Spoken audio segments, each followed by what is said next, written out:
3, go. ¿Qué es la percepción? Sino nada más que la línea que une la psique humana al mundo exterior. Esta afirmación también aplica cuando hablamos de la teoría de la Gestalt. La teoría de la Gestalt es una corriente psicológica muy usada en la psicoterapia, siendo una teoría que afirma que los seres humanos somos más que uno o dos asuntos por separado, dejando de ver los problemas como unidades y pasándolos a ver como grupos que crean un conjunto general.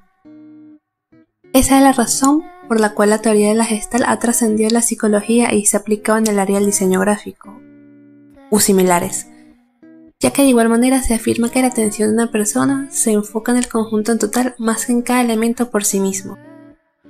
La teoría de la Gestalt no se puede resumir a una sola frase. Por ello, para comprenderla en su totalidad es necesario aprender sobre los enfoques y principios que la caracterizan, comenzando por la gran influencia humanista que tiene, ya que de cierta forma se enfoca en las vivencias subjetivas de las personas, dando pie e importancia a la afirmación que dice que los seres humanos son capaces de desarrollarse de forma libre y autónoma correctamente. Lo que significa que al contrario de otras corrientes psicológicas, no se centra en el aspecto negativo de la mente, como sucede con otros tipos de análisis, ni se enfoca en estudiar conductas observables tal como sucede en el conductismo. Siendo un ejemplo aquello como en la Alemania del siglo XX la psicología conductista se enfocaba en estudiar el contexto familiar y social de los individuos, y investigadores preocupados por estudiar la teoría de la Gestalt se centraban en los procesos mentales, algo que por aquella época se consideraba invisible, ya que no hay forma de medir realmente lo que sucede dentro del cerebro. Es de esta manera que la teoría de la Gestalt nos introduce en cómo el ser humano percibe la realidad y toma sus decisiones en base a aquella percepción. Según los gestalistas, el ser humano tiende a crear en su mente imágenes coherentes sobre sí mismo y sobre los que los rodea, siendo estas imágenes más que una simple secuencia de información que llega a través de los sentidos, y siendo más bien un conjunto en sí mismo que crea algo más, construyendo la realidad e interpretándola de forma totalmente única.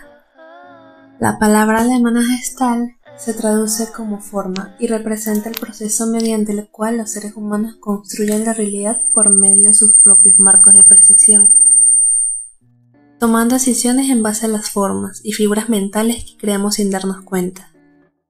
Por lo que se puede decir que la teoría de la Gestalt se centra en explicar nuestra manera de percibir las cosas y las decisiones que tomamos en base a las formas que creamos. La teoría de la Gestalt y el concepto de forma viene de la consideración psicológica, de que las representaciones mentales creadas en nuestra mente son una suma de elementos.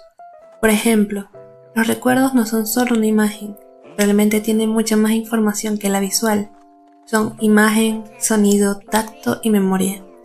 Son una suma de elementos que hacen un todo y no elementos individuales que debemos decodificar por sí mismos para encontrarle sentido.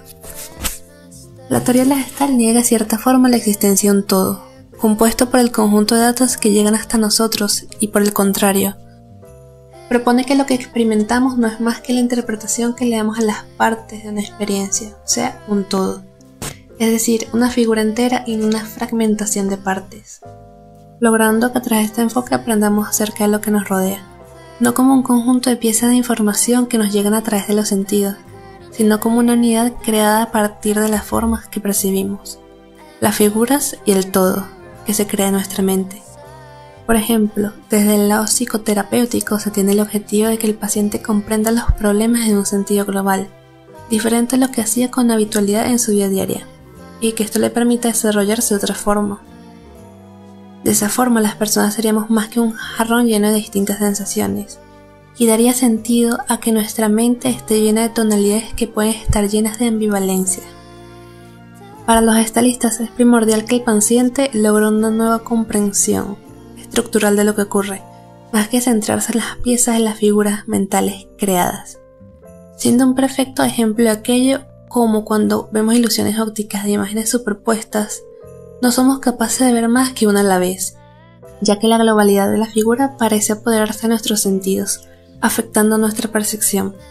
Siendo una ley bastante conocida el hecho de que las personas tienden a fijarse y a comprender con mayor exactitud las formas completas que a su vez sean más simples y simétricas.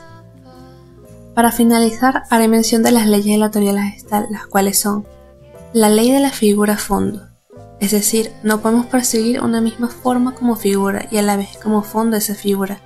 El fondo es todo lo que no se percibe como figura. La ley de la continuidad, si varios elementos parecen ser colocados formando un flujo orientado hacia alguna parte, se percibirán como un todo. La ley de la proximidad, los elementos próximos entre sí tienden a percibirse como si formasen parte de una unidad. La ley de la similitud, los elementos parecidos son percibidos como si tuvieran la misma forma. La ley de cierre, una forma se percibe mejor cuando más cerrado está su contorno. La ley de la compleción, una forma abierta tiende a percibirse como cerrada. Concluyo con el siguiente pensamiento. Basado en los puntos anteriores, conocer sobre la ley de la Gestalt puede ayudarnos a mejorar en diferentes áreas. No porque tengamos que aplicarla de forma consciente, sino más bien porque la conciencia que existe sí puede ayudarnos a ser mejores en diferentes áreas, tales como el diseño, la ilustración, la redacción, entre otros. Siendo un ejemplo de ello la maquetación de los diarios, los cuales son un análisis perfectamente compensado a las leyes de proximidad, continuidad y semejanza.